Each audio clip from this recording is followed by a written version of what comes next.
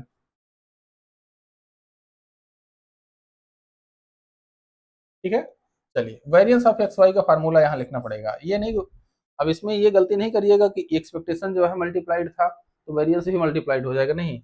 Variance जिसका होता है यहाँ पर लिखा जाता है एक्सपेक्टेशन ऑफ एक्स वाई का square minus expectation of X Y का होल स्क्वायर। ये हो जाएगा expectation of X square, expectation of Y square. अब इसको लिख सकते हैं अलग अलग, माइनस एक्सपेक्टेशन ऑफ एक्स का स्क्वायर और एक्सपेक्टेशन ऑफ वाई का स्क्वायर। ठीक है, तो ये मान यहाँ पे आएगा। चलिए, अगला क्वेश्चन है कि एक्स और वाई इंडिपेंडेंट है, एक्सपेक्टेशन एक्स एक्सपेक्टेशन वाई का मान दिया गया है, तो उस केस में variance of X Y, variance of X Y ये होता है, अभी जस्ट हम लिखे थे 5 इंटू 10 माइनस 2 का स्क्वायर इंटू 3 का स्क्वायर, ये क्या हो जाएगा 50 माइनस 4 गुणे 9, तो ये हो जाएगा 14। 14 इसका आंसर हो जाएगा। चलिए, अगला क्वेश्चन है एक्स और वाई इंडिपेंडेंट रैंडम वेरिएबल है, ठीक है, तो एक्सपेक्टेशन ऑफ एक्स वाई बराबर this, then this is known as, तो इसको हम यहाँ पे जब भी इस तरीके की चीजें आती हैं मल्टीप्लिकेशन में, जब भी हमारे पास यहाँ पे मान आते हैं तो इनको हम मल्टीप्लिकेटिव थियरम कहते हैं, हालांकि ये प्रोबेबिलिटी के केस में ज्यादा सही होता है। ठीक है, तो इस तरीके की थियरम को हम मल्टीप्लिकेशन थियरम कहते हैं।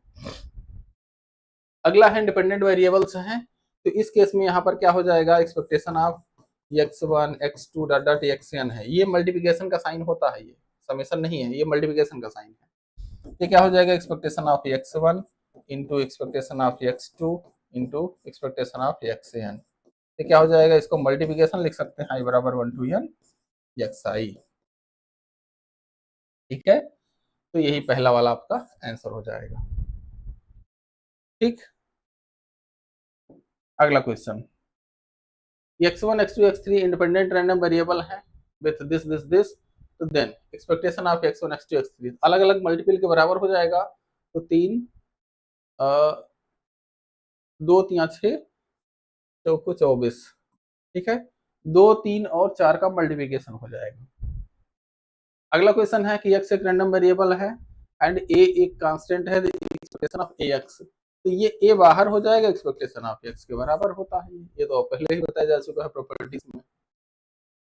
चलिए, अगला क्वेश्चन है हमारे पास कि x एक रैंडम वेरिएबल है, a और b कांस्टेंट है, तो इस केस में a expectation of x plus b के बराबर हो जाएगा इसका मान, ये तो डायरेक्ट फार्मूले हैं।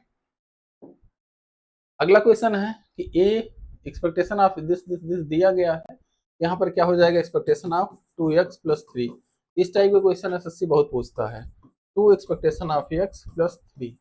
ठीक है, तो 2 इंटू एक्सपेक्टेशन ऑफ x का मान 5 प्लस 3, ये हो जाएगा 13। ठीक है, 13 आपका आंसर हो गया। ठीक, अगला क्वेश्चन है कि a और b का मान दिया गया है, अच्छा a एक्सपेक्टेशन ऑफ, ये क्या हो जाएगा, a expectation of x plus b is equal to 14 है, तो a का मान 2 है, एक्सपेक्टेशन ऑफ x क्या है 4 है, plus b is equal to 14, तो 4 दूना 8, b में 14 में 8 घटाएंगे तो 6 आ जाएगा इसका आंसर। ठीक, अगला क्वेश्चन है एक्सपेक्टेशन ऑफ दिस दिया गया है, तो ये तो 4 times expectation of x minus 5 हो जाएगा ये, तो 4 इंटू 3 माइनस 5, तो 4 3 12 5 माइनस होगा 7 आएगा। अगला क्वेश्चन है, एक्सपेक्टेशन ये दिया गया है, बहुत क्वेश्चन हो गया यार इस पे एक्सपेक्टेशन पे। तो 3 एक्सपेक्टेशन ऑफ एक्स प्लस 4, ठीक है। तो 3 इंटू 2 प्लस 4, 2 है ये, ठीक है। अगला क्वेश्चन है, एक्सपेक्टेशन ऑफ एक्स 0 है, तो 5 into expectation of X plus 2, ये क्या हो जाएगा, 0 प्लस 2 दैट इज 2, ठीक। अगला क्वेश्चन, एक्सपेक्टेशन ऑफ एक्स का मान दिया गया है, तो इसका मान क्या हो जाएगा, 0 है, तो 2 टाइम्स एक्सपेक्टेशन ऑफ एक्स मतलब 6 हो जाएगा फिर। अगला क्वेश्चन है, एक्सपेक्टेशन, अरे यार कितने इरिटेटिंग क्वेश्चन आ गए यार आज तो। 5 एक्सपेक्टेशन ऑफ एक्स प्लस 2, ये क्या हो जाएगा, 5 इंटू 4 प्लस 2, ये हो जाएगा 22, ठीक है। अगला क्वेश्चन, यहाँ पर देखिए, ए एक्सपेक्टेशन ऑफ एक्स हो जाएगा, ये इज इक्वल टू 10 है, ए का मान 5 दिया गया है, तो एक्सपेक्टेशन ऑफ एक्स का मान क्या हो जाएगा, 10/5 दैट इज 2, ठीक है। अगला क्वेश्चन है कि एक्स और वाई इंडिपेंडेंट है, एक्स और वाई का मान दिया गया है, तो इसका मान क्या हो जाएगा, इसका मान हो जाएगा 2 expectation of X plus 3 expectation of Y is equal to 2 into 3 plus 4 into 3, 3 दूना 6, 4 3 12 6 18, ठीक है। x1 x2 x3 independent random variable है, और xi का मान ये है, हर एक xi मतलब x1 का मान भी, x2 का मान, x3 का मान, सभी का मान जो है 2 है। यहाँ पर मल्टीप्लिकेशन मल्टीप्लिकेशन 2 3 बार कर दीजिए, 2 दूना 4 दूना 8, इसका आंसर हो जाएगा। ठीक है।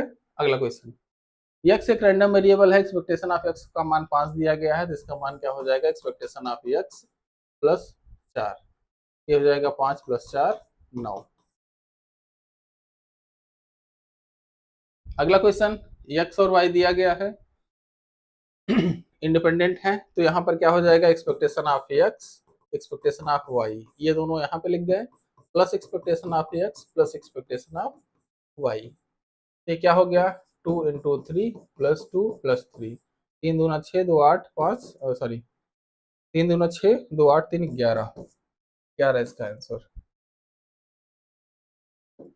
अगला क्वेश्चन है, तो 3 एक्सपेक्टेशन ऑफ x माइनस 1, ये हो जाएगा 3 इंटू 2 माइनस 1 दैट इज 5, ठीक है। ये हो गया आपका आंसर। चलिए स्पीड बढ़ा दिए, आधे घंटे में ही निपट गया यार। चलिए कोई बात नहीं, इसी तरीके से स्पीड रखेंगे डियर। अब ये मैसेज करके कमेंट बॉक्स में बता देना कि समझ में आया है या नहीं, क्योंकि बहुत सारे लोगों को हमको लग रहा है हवा में उड़ जाएगा। चलिए एक प्रैक्टिस सेट अभी इस पे और कराएंगे, तो वो दिवाली बाद होगा,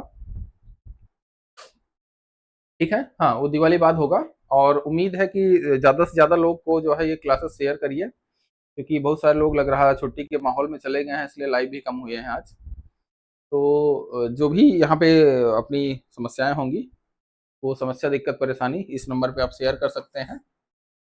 जो भी बच्चे मैसेज करके क्वेश्चन पूछते हैं, उनसे मैं ये कहना चाहूँगा कि उसमें मतलब जो भी डाउट्स हैं आप डायरेक्टली सब एक साथ भेज दीजिए, हम किसी एक प्रैक्टिस सेट में आपको सब एक साथ बता देंगे। क्योंकि जब आप लोग एक एक क्वेश्चन मैसेज करते हो, तो आपने तो एक एक किया, और फिर उसमें होता क्या है कि कई कई बार कि हम किसी एक दो का रिस्पॉन्स भी नहीं कर पाते हैं, रिस्पॉन्स करने का प्रयास करते हैं सभी को, लेकिन जो है मतलब एक दो का रिस्पॉन्स नहीं कर पाए तो उसमें नाराज होता है आदमी। तो इसलिए नाराजगी से बचने के लिए सभी लोग अपने क्वेश्चन, जहां का भी कोई भी क्वेश्चन हो स्टैटिक से रिलेटेड, सारे क्वेश्चन मैसेज कर दीजिए, किसी न किसी एक क्लास में आपको बता दिया जाएगा। हाँ बताइए क्या डाउट है, बोलिए।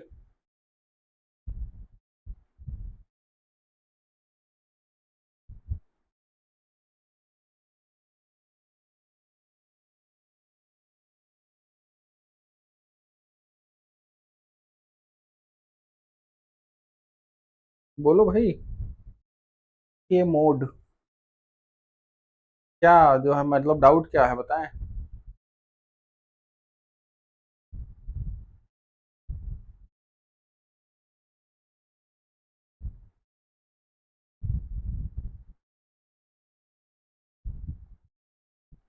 चलिए ठीक है, फिर मैसेज नहीं कर रहे हैं आप तो ठीक है, हम उसको फिर। हाँ हेलो हेलो जी, बताएं क्या बात है।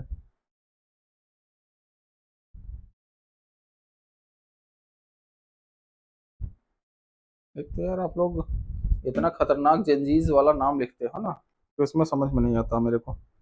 एक कॉइन टास्क किया जा रहा है up to 4 times, the probability that tails turns up 3 times. तो इसमें ये तो कल वाली क्लास में भी इस टाइप के क्वेश्चन बताए गए हैं डियर। एक कॉइन को टास्क किया जा रहा है, देखिए इसका दो तरीके हैं, दो तरीके हैं, दोनों तरीके हम आपको बताते हैं, ठीक है, पेशेंस रखिएगा। पहले हम डिस्ट्रीब्यूशन थियरी का यूज करते हैं, डिस्ट्रीब्यूशन थियरी का।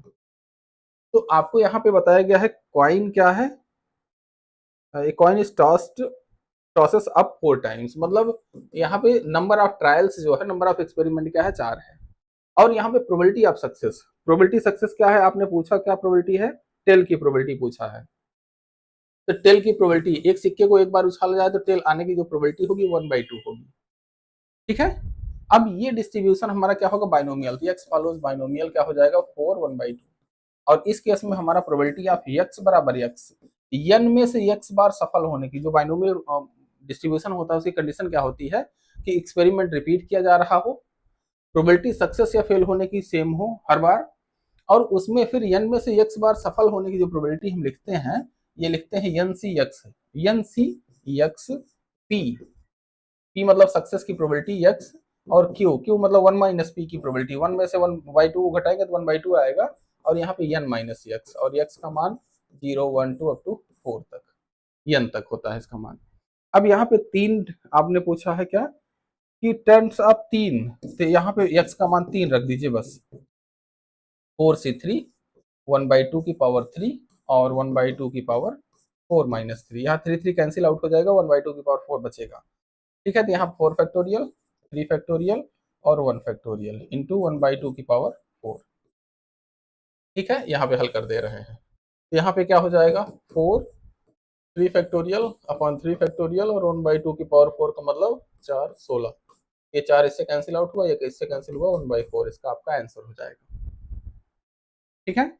ये तो हुआ डिस्ट्रीब्यूशन थियरी से, ठीक है। अगर आपको ये डिस्ट्रीब्यूशन बाइनोमियल का यूज करना अच्छे से पता है, तो आप डायरेक्टली ये वाला स्टेप लिखोगे, जो अभी नहीं एक बच्चे ने मैसेज किया कि सर थोड़ा सा क्या इसका शॉर्टकट नहीं हो सकता, क्या शॉर्टकट हो सकता है, जब आपको बाइनोमियल डिस्ट्रीब्यूशन अच्छे से पता है तो आप पहली लाइन ये लिखेंगे, ये सब ताम हम नहीं लिखेंगे, एन का मान ये है, पी का मान ये है, दिस, फिर उसके बाद यहाँ पे एक्स का मान 3 रखना है, तो ये हो गया, बस इसमें हल कर दिया, आंसर हो गया।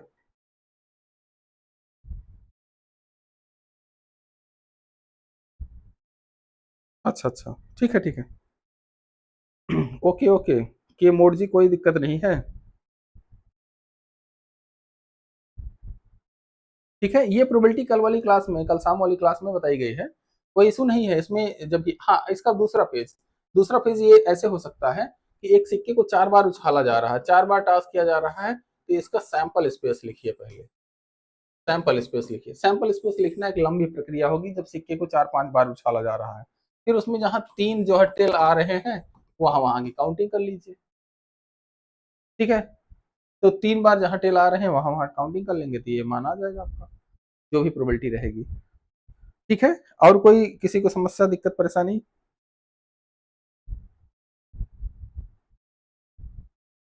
हाँ बिल्कुल बिल्कुल। चलिए बताइए, समझ में आया या नहीं। अच्छा, डियर टी डिस्ट्रीब्यूशन के लिए अभी क्लासेस आने दीजिए, अभी हम बाइनोमियल डिस्ट्रीब्यूशन तक पहुंचे हैं, पॉइसन डिस्ट्रीब्यूशन अभी इसके बाद आएगा, फिर नॉर्मल आएगा, फिर उसके बाद हम लोग जो है टी एफ और जेड सभी डिस्ट्रीब्यूशन आएंगे, उसमें अब डरने की बात नहीं है। टी भी हो गया, एफ हो गया, जेड डिस्ट्रीब्यूशन हो गया, इसके साथ यहाँ पे जो इसके स्टेटिस्टिक्स होते हैं, मतलब हमारे कहने का कि जो एनालिसिस ऑफ वेरिएंस आप लोग पढ़ते हैं, तो उसमें जो है एफ डिस्ट्रीब्यूशन हम पढ़ते हैं, टी डिस्ट्रीब्यूशन पढ़ते हैं, फिर कॉन्फिडेंस इंटरवल और इनकी कॉन्फिडेंस लिमिट्स, कॉन्फिडेंस लिमिट्स, ये चीजें, इस पर बहुत क्वेश्चन पूछा गया है आपका, ठीक है, इस पे बहुत क्वेश्चन पूछा गया है, तो इन सब पे क्वेश्चन कराया जाएगा जैसे कराया जा रहा है। ये 40 प्रैक्टिस सेट आज के आसपास होने वाले हैं।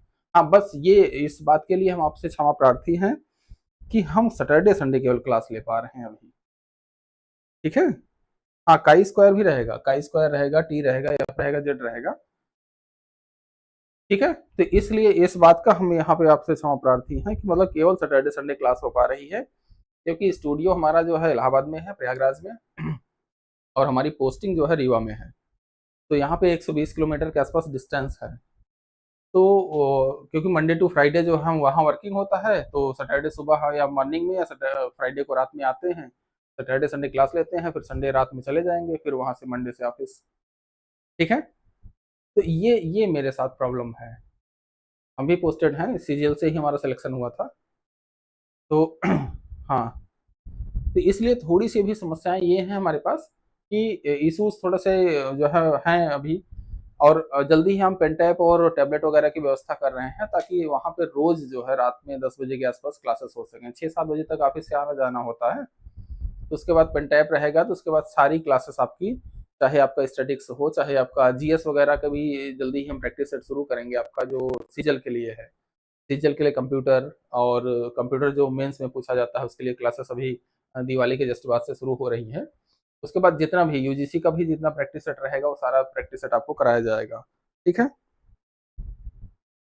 हाँ हाँ हाँ, डियर डियर, उसमें के मोड आप इसका टेंशन ना लीजिए। जो आपका जेएसओ का सिलेबस है, मैंने ये पहले प्रॉमिस कर रखा है कि आपका जेएसओ का जो भी सिलेबस है, पूरा पूरा जेएसओ का सिलेबस चैप्टर वाइज, ध्यान में रखिएगा, चैप्टर वाइज हम यहाँ पे प्रैक्टिस कराएंगे। तो अभी चैप्टर वाइज ही हम चल रहे हैं, ठीक है। उसमें थंबनेल पे देखेंगे तो उसमें लिखा रहता है प्रोबेबिलिटी का है, कोरिलेशन का है, या किस चैप्टर का है, तो उसमें छोटा सा एक हम उसमें ऐड कर दिए हैं। एक बच्चे ने ही मैसेज किया था, क्योंकि उसको पता नहीं चल रहा था किस चैप्टर पे है, तो अब चैप्टर भी लिखने लगे हैं। हाँ, एक एक चैप्टर पे कहीं कहीं दो दो तीन तीन प्रैक्टिस सेट हो जा रहे हैं, जैसे प्रोबेबिलिटी पे शायद चौथा प्रैक्टिस सेट है, तीसरा चौथा, अभी एक दो और होंगे प्रोबेबिलिटी पे, फिर उसके बाद हम लोग आएंगे मतलब डिस्ट्रीब्यूशन थियरी पे, डिस्ट्रीब्यूशन थियरी पे एक दो और आएंगे, फिर उसके बाद हम सैम्पलिंग पे जाएंगे, फिर जो है इंडेक्स नंबर टाइम सीरीज और एनोवा वगैरह पे, ठीक है। हम्म, देखिए इसमें पढ़ाई करने का इस एक तरीका बना लीजिए कि सैटरडे संडे हमारे साथ आप स्टैटिक्स पढ़िए, बाकी 5 दिनों में जो भी आपको पढ़ना है, जो आपका रिमेनिंग सिलेबस है आप उसको पढ़िए, कोई इशू नहीं है। ये हम पहले भी बोल चुके हैं क्लासेस में कि जो भी आपका सिलेबस है सैटरडे संडे केवल स्टैटिक्स हम आपकी इतनी तैयार करा देंगे कि आपका जो अभी पिछले साल का भी रिकॉर्ड देख सकते हैं, हमारा पहली क्लास का अभी जो 2025 का जो पहली क्लास हमने लिया था जिसमें सिलेबस डिस्कशन कराया था, उसमें देखेंगे तो आपका 60+ क्वेश्चन जो है जेएसओ में मैच किया हुआ है मैंने, ठीक है। अब बस ये है कि अभी हम लोग संस्था छोटी है, इतना प्रचार प्रसार नहीं करा पाए, इतना हल्ला हम लोग नहीं मचा पाए हैं, इसलिए थोड़ा सा जो है अभी ठीक नहीं है। तो हम लोग जल्दी ही जो है मतलब इस पे काम कर रहे हैं। थोड़ा सा अभी क्या है कि हमारे पास एक दो इश्यूज आ रहे थे कि ज़्यादातर जो टीचर हैं वो नौकरी में ही हैं, और हम लोग एक एनजीओ के माध्यम से पढ़ा रहे हैं, तो इसमें हमें मतलब कोई प्रॉफिट नहीं है, ठीक है।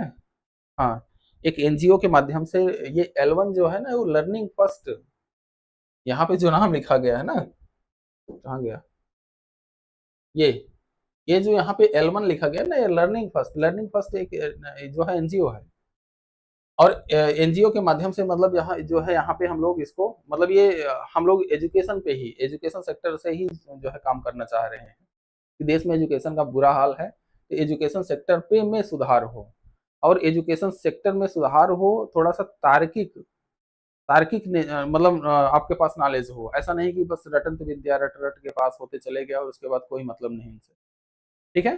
तो यहाँ पे तार्किक जो एजुकेशन रहेगी उस पर हम लोग काम कर रहे हैं, और इसको जल्दी ही जो है हम लोग इम्प्लीमेंट करेंगे, ठीक है। तो इसलिए स्टैटिक्स से रिलेटेड स्टैटिक्स की पूरी जिम्मेदारी हमारी है, और कुछ जीएस के कुछ पोर्शन की जिम्मेदारी हमारी है, ठीक है। बाकी और टीचर हैं, केमिस्ट्री वाले हैं सीवी सर, वो भी बहुत अच्छे, नो डाउट अच्छे टैलेंटेड हैं। एलटी ग्रेड का उन्होंने एग्जाम जो है खुद पास आउट किया हुआ है, टॉपर रहे हैं। हम भी एसएससी के अपने बैच के मतलब 4 बार एसएससी में हमने सिलेक्शन लिया हुआ है, ठीक है।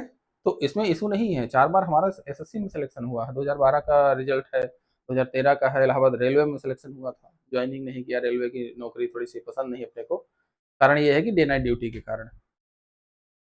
तो इसलिए जो है मतलब यहाँ पे जो टीचर हैं वो बहुत योग्य हैं, लेकिन बस प्रॉब्लम क्या है कि सबके पास ऑफिस के कारण जो है समय कम है, इसलिए जितना समय हम लोगों को मिलता है उतने में हम आपको पढ़ाएंगे। और उसमें जो भी आपका डाउट है, कभी कभी आप लोग बुरा ये नहीं माना कीजिए कि हमने व्हाट्सएप पे मैसेज किया और रिप्लाई नहीं आया, क्यों? क्योंकि उस समय हो सकता है कोई ऑफिशियल मीटिंग चल रही हो, कुछ और भी चल रहा हो, तो इसलिए थोड़ी सी रिप्लाई करने में डिले हो जाता है। और हम एक बात की गारंटी दे रहे हैं कि आपका जो भी डाउट रहेगा हम क्लियर करेंगे, जिससे भी संबंधित। अगर आपको कभी समस्या हो तो सैटरडे संडे में शाम के समय जो है इस नंबर पे आप कॉल कर सकते हैं, हमसे बात कर सकते हैं। ठीक है, चलिए, और कोई डाउट? ठीक है। हाँ, एसएससी का 4 बार हमने मतलब एसएससी में 3 बार, 2 बार एफसीआई का, सॉरी एक बार एफसीआई का, एफसीआई में एक बार नहीं हुआ था, दूसरी बार में फाइनल हुआ था। फाइनल सिलेक्शन की बात कर रहे हैं। एक बार एफसीआई का निकाला था एग्जाम, एसएससी ने कराया था 2012-13 में, और फिर 2012 सीजीएल में हमने एग्जाम दिया, उसमें फाइनल हुआ। 13 में फाइनल हुआ था। फिर इलाहाबाद रेलवे का फाइनल हुआ एग्जाम। मतलब कुल जीवन में 15-16 मेंस मैंने दिए हैं, जिसमें 4 जो है एग्जाम फाइनल हुए हैं। मतलब ये नौकरी वाली बातें कर रहे हैं। बाकी एकेडमिक में इलाहाबाद यूनिवर्सिटी का इंटरेस्ट मैंने टॉप किया था। पीएचडी का भी 2 बार से इंटरेस्ट दे रहा हूँ, दोनों बार इंटरेस्ट टॉप किया है, बस डिपार्टमेंट से एनओसी नहीं मिली, तभी पीएचडी का एडमिशन पेंडिंग है। अच्छा, कौन सी पोस्ट में है अभी? यहाँ हमारा जीएसओ से ही हुआ था, एसएससी सीजीएल जीएसओ से ही हुआ था। अभी एसएसओ की पोस्ट पे है, एसएसओ की पोस्ट पे है, मतलब प्रमोशन हो गया है हमारा। ठीक है। और यहाँ पे 2013 वाले में जो है मतलब अपने को हमको मतलब यहाँ पे सीजल में ही साउथ में पोस्टिंग मिली थी एक्साइज में, लेकिन वो मैं फिर वहाँ पे जा नहीं पाया था, क्योंकि इशूज ये है कि फिर एक्साइज में क्या है ट्रांसफर होता नहीं है, और इधर क्या है अपने घर के पास प्रयागराज के पास ही पोस्टिंग मिली है, तो यहाँ पे हम घर के पास रहना पसंद किए हुए हैं। इलाहाबाद रेलवे में भी जो पोस्टिंग मिली थी इलाहाबाद स्टेशन पे मिली थी। ठीक है, लेकिन उसमें क्या था कि उसमें डे नाइट ड्यूटी थी, डे नाइट ड्यूटी के कारण मैंने इलाहाबाद रेलवे मतलब रेलवे नहीं ज्वाइन किया, नहीं तो इलाहाबाद में ही जीवन बीतता हमारा। तो ये मतलब घर के पास रहने के कारण जो है, एफसीआई में पोस्टिंग राजस्थान थी, श्री गंगानगर डिस्ट्रिक्ट में, तो वहां पे मैं गया नहीं। ठीक है।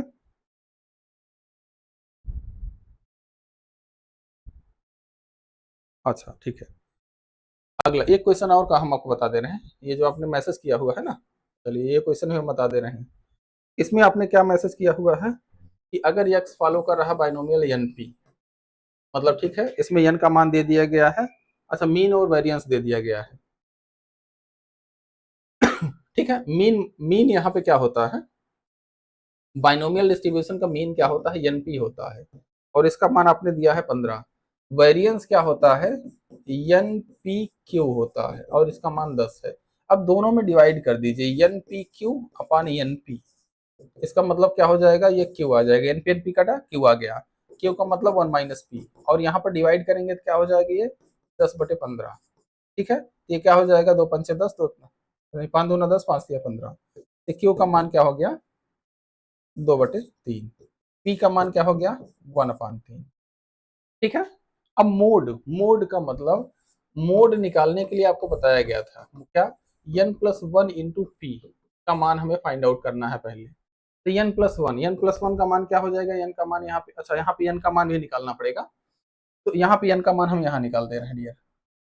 ठीक है, यहाँ p का मान आ गया है, तो p का मान यहाँ पे रख दीजिए, तो यहाँ पे n इंटू पी का मतलब 1/3 इज इक्वल टू 50। तो यहाँ पे n का मान क्या हुआ, 45। ठीक है, अब यहाँ पे 45 प्लस 1 इंटू पी 1/3, 46/3। इसको अब यहाँ पे हल करेंगे, तो यहाँ पे इसको हल करते हैं 1 और ये 5 या 15, और ठीक है। तो इसमें आपको बताया गया था कि जब इसका मान n+1 इंटू पी का मान जब यहाँ पे इंटीजर ना आए, मतलब क्या कि m+f के रूप में आए, m+f के रूप में आए, ये बताया गया था कि m क्या है, ये इंटीग्रल पार्ट है, f क्या है, फ्रैक्शनल पार्ट है। तो इस केस में हमारा जो जो यहाँ पे मोड होता है, ये हमारा m के बराबर होता है। ठीक है, हाँ, तो यहाँ पे इसका मोड आप जो है, मोड आपका यहाँ पे क्या हो जाएगा, 15 हो जाएगा। एक सेकंड, फोन आ रहा थोड़ा सा।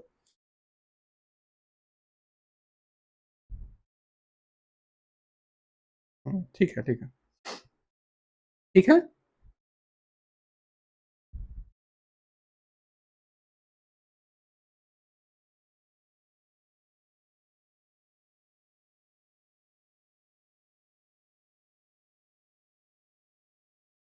ठीक है, तो ये आपका 15 यहाँ पे मोड हो जाएगा डियर। समझ में आया या नहीं? आपका मोड यही हो जाएगा 15। तो मोड क्या हो जाएगा, 15।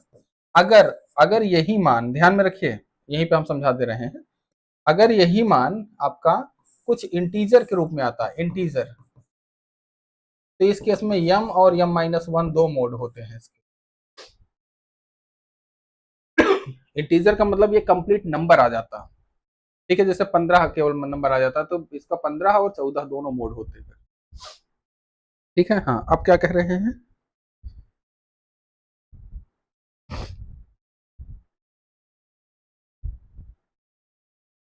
हाँ, हाँ, स्टैंडर्ड एविएशन की बात कर रहे हैं।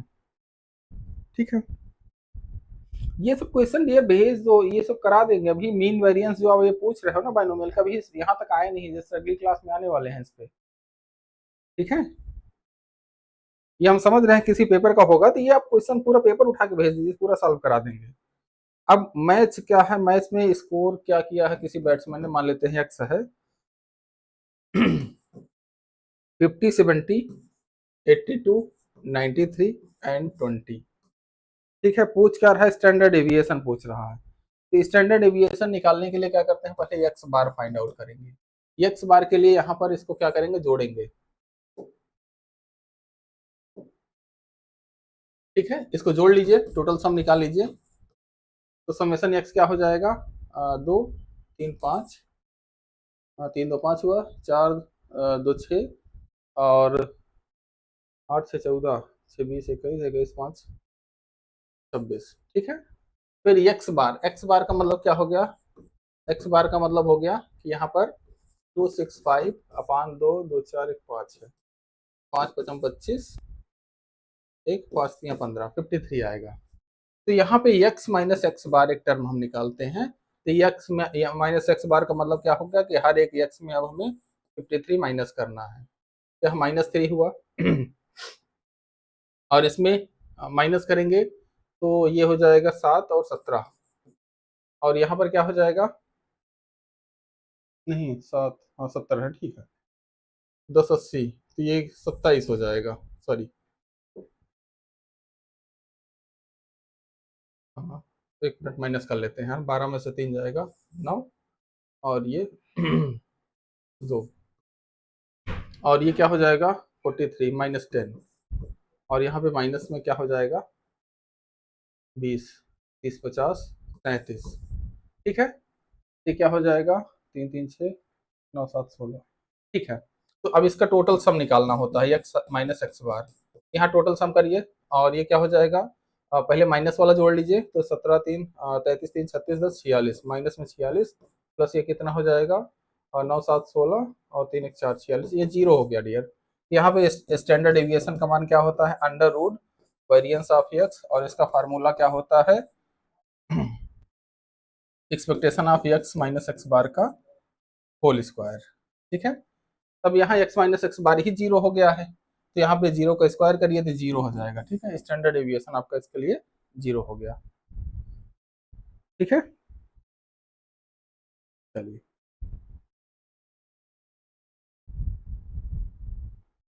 अच्छा, अंडमान एंड निकोबार का कोई बात नहीं, अंडमान निकोबार के तो बहुत सारे लोग हैं यार यहाँ पे ग्रुप में। आप ये पेपर ही उठा के भेज दीजिए हमें, हालांकि एक दो बच्चों ने भेजा हुआ है हमको पेपर। ठीक है, पेपर ही भेज दीजिए, हम पेपर सॉल्व करा देंगे, कोई इशू नहीं उसमें। क्वेश्चन जो है वही चैप्टर वाइज हम चल रहे हैं। ठीक है, तो चैप्टर वाइज चल रहे हैं, तो चैप्टर जितने भी आपके आज ये 16 जो है 16 प्रैक्टिस सेट हो गए हैं, यूट्यूब पे ही सारे पड़े हुए हैं, और इनके पीडीएफ भी जो है ग्रुप में, टेलीग्राम ग्रुप में डाल दिए गए हैं, तो पीडीएफ भी आप जाके वहां पे देख सकते हैं। ठीक है, हम्म।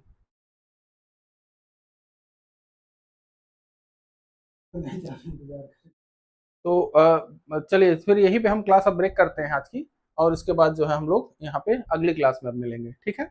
अगली क्लास होगी आपकी दिवाली की, तो दिवाली और जो भी आज छोटी दिवाली, धनतेरस और दिवाली सभी की शुभकामनाएं।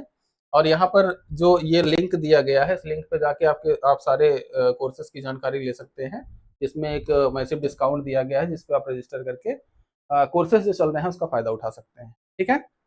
तो आज की क्लास के लिए इतना ही। Thank you for this class, have a nice day.